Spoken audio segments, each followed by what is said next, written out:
Hey, welcome back to another video. I got a question on one of my, latest videos. And I'm going to just sit here in the studio and go through the questions.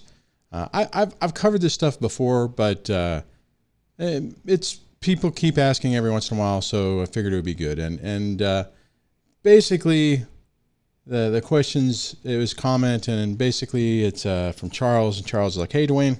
Hi, Duane. Please do a video on how you were able to find out about information about narcissism. How long into or after your divorce did you find this information? And also, when and where did you first find information about co-parenting with a narcissist? Oh, I just shrunk this thing down. Let me see if I can pull it back up. Co-parenting with a narcissist. And how long did it take you to heal from all of this abuse? And are you still in recovery or now thriving? If you don't mind, share with us. Absolutely. I will absolutely share with you on that. So let me just break this down. We'll start it from the top. And it says, the first question was, how were you able to find out information about narcissism? Well, in the first part of my little journey, my event, I was not doing well. About the year 2 into it, I was kind of spiraling out of control. I couldn't understand what was going on. None of this stuff made sense. The actions of the ex just were incongruent with any of the things that I did. It was like, none of it made sense. As a result of that, I was deep into therapy. And at the time of this realization, when I found out about it, I was basically going and seeing this therapist once a week at that time. And I was really not doing well. I was like, man, this is getting bad. It's like spiraling out of control. I'm not making the level of progress that I would have hoped to have been making. And what ended up happening is the therapist at one point said, I've only talked to your ex once on the phone. I've never seen her. I cannot diagnose her. So what I'm about to say is not a diagnosis. However, from what you have said, it appears that you are dealing with somebody who probably has narcissistic personality disorder. And again, they caveat it, but I'm not diagnosing it. I'm just taking it off of what I've been dealing with you for me being me for a couple of years. And that was what she put out there. Now let me just say this, qualify this. When she first said that, I was actually kind of annoyed. I'm like, oh, great.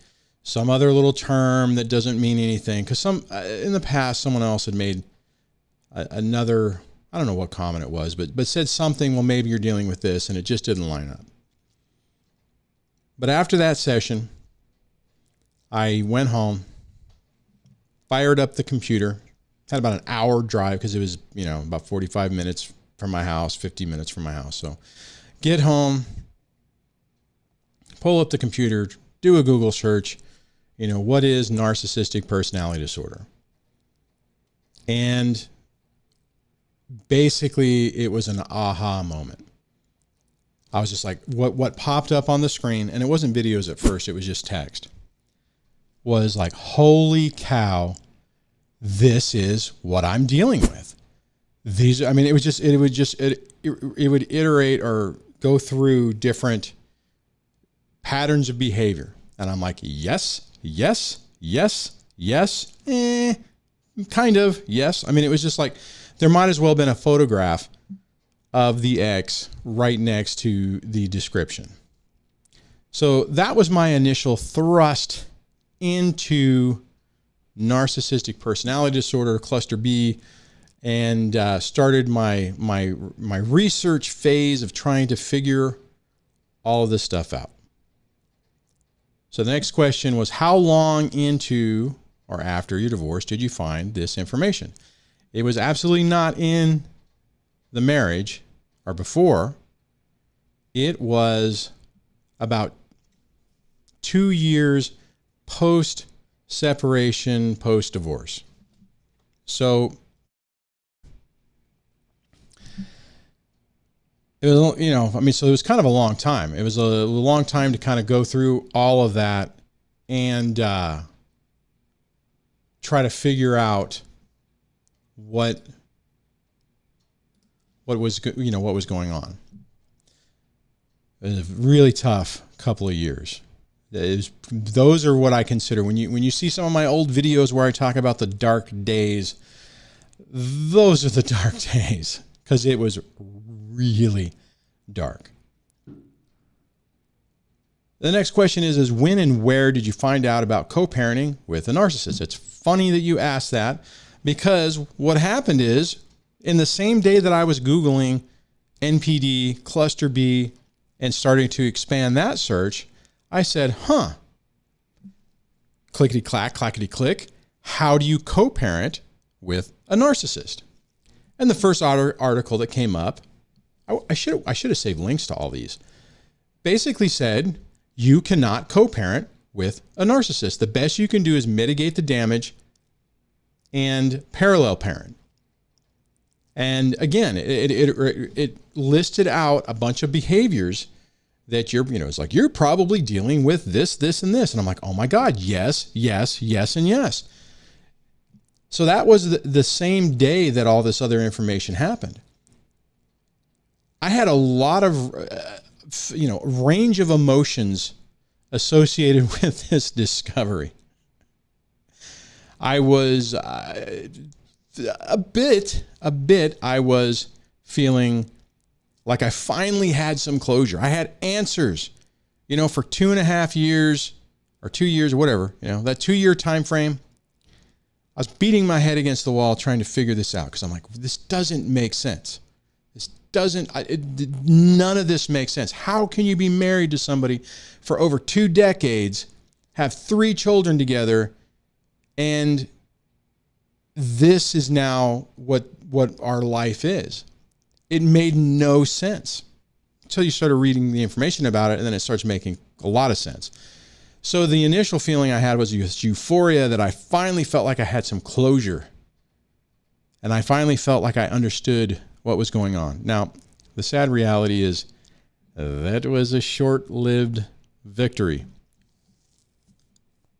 The reality of what I was dealing with quickly came crashing back, and that little initial sense of euphoria, as I mentioned earlier, quickly evaporated, and it's still tough. The reality is, though, you can't co-parent with a narcissist. You can't communicate with them. You can't, or in a meaningful way. You can't talk to them in a meaningful way to focus on your children to do positive things. The most you can do is try to undo the damage they do, set up as many healthy boundaries as you possibly can, and just try to undo the weekly damage that they are going to do. It's an inevitable reality of it.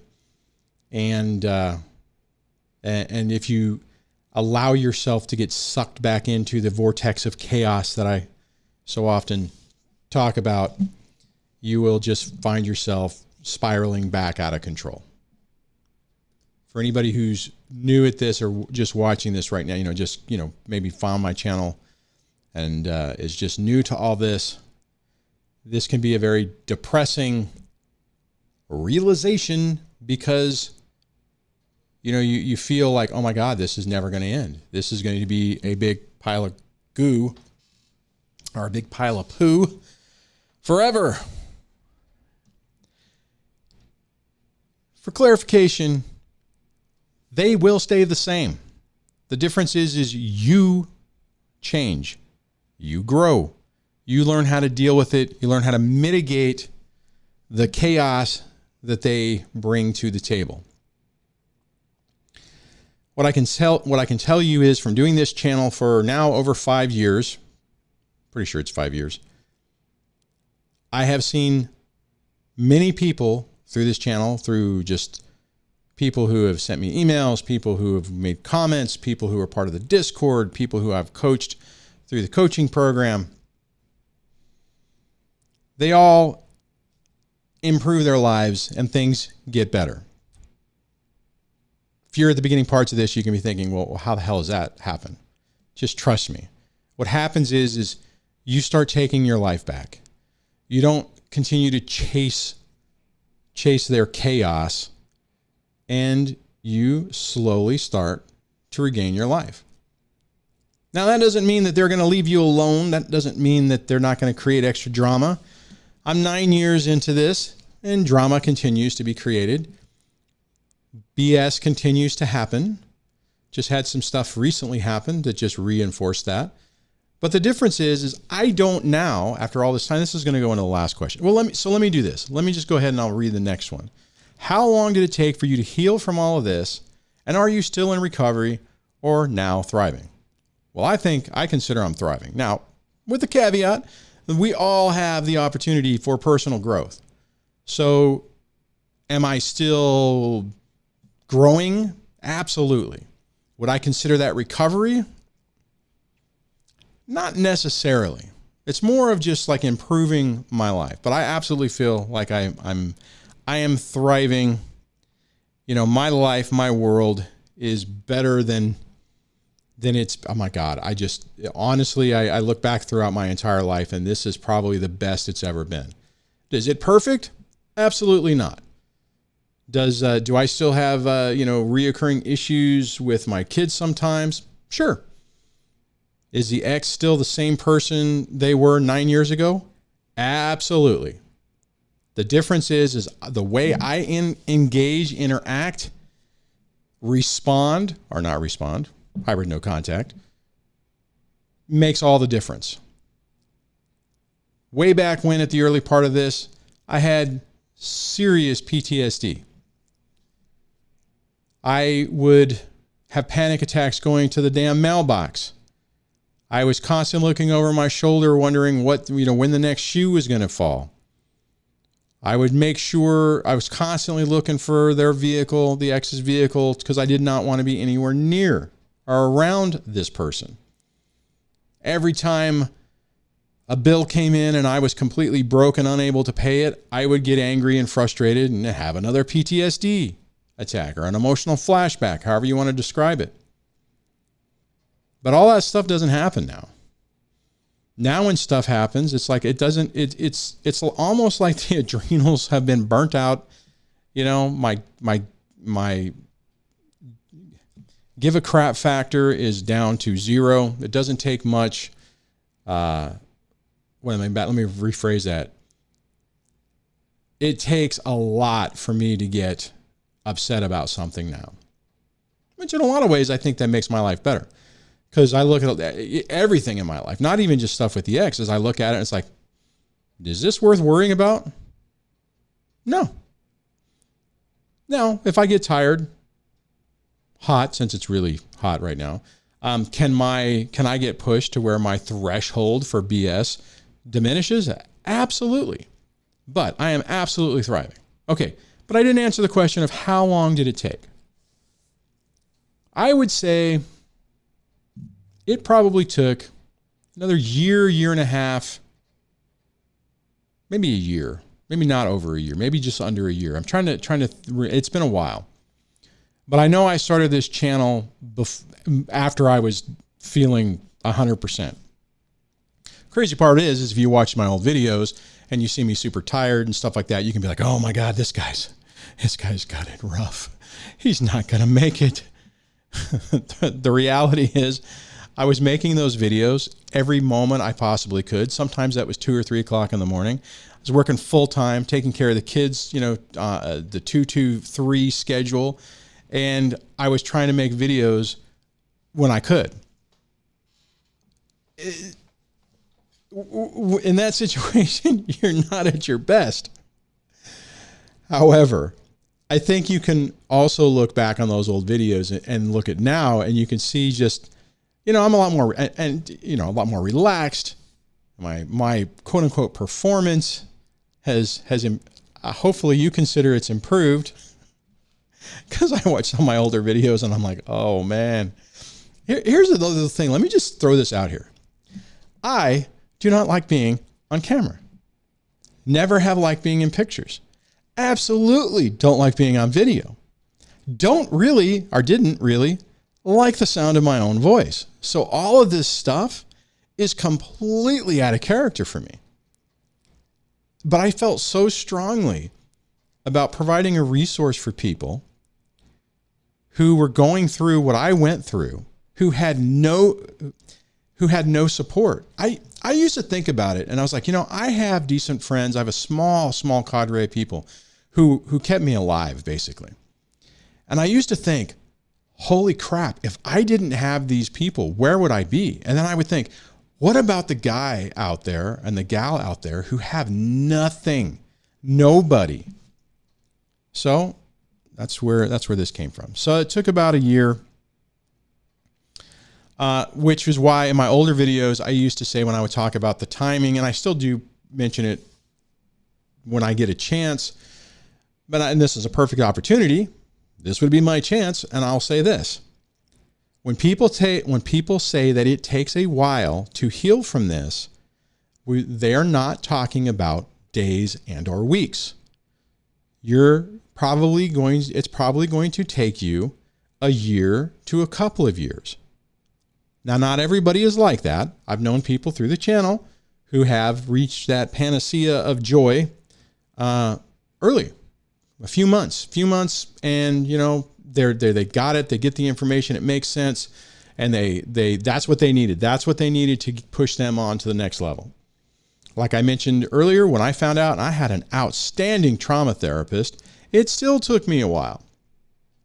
We finally got to the point after doing the sessions and we started pushing them out, right? So we were, remember at the beginning of this video, I was talking about I was going once a week. Then it turned into every other week. Then it turned into once a month, and then every couple of months. And it really got to the point that we sat down and it's like, well, is there anything else you really need to work on? I think we're at a good stopping point. I'm like, yeah, let's keep the door open in case something happens. And, that's kind of how, that's kind of how that went. So this is a rough process. I try to make these videos lately a little more upbeat. I used to worry about that in the old days, right? Because I was like, man, if I basically I was worried with the way I kind of approach everything now, that people would think, oh, this guy he doesn't get it. He hasn't experienced this. It isn't his, whatever. I was worried about the credibility. I was worried about somebody watching this and not feeling like, man, this guy gets it. And I can see, he's doing better. So maybe I can do better. But, I've since modified my approach on that. And, anyways, so Charles, hopefully that answered your question. So we went over, let's see, let me just double check. How I was able to find out about it, discuss that. How long into or after the divorce did you find this information out? Hit that. When were you able to, the co-parenting thing, that was not a good day. Oh, I have videos on that too. Just, you can search DSD, co-parenting, parallel parenting. Sometimes I even call it counter parenting because, you're trying to undo or counter what the other person did.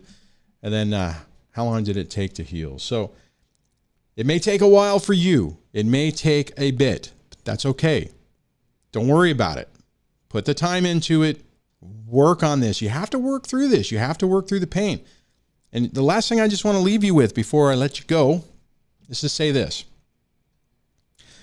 Don't fear the PTSD responses.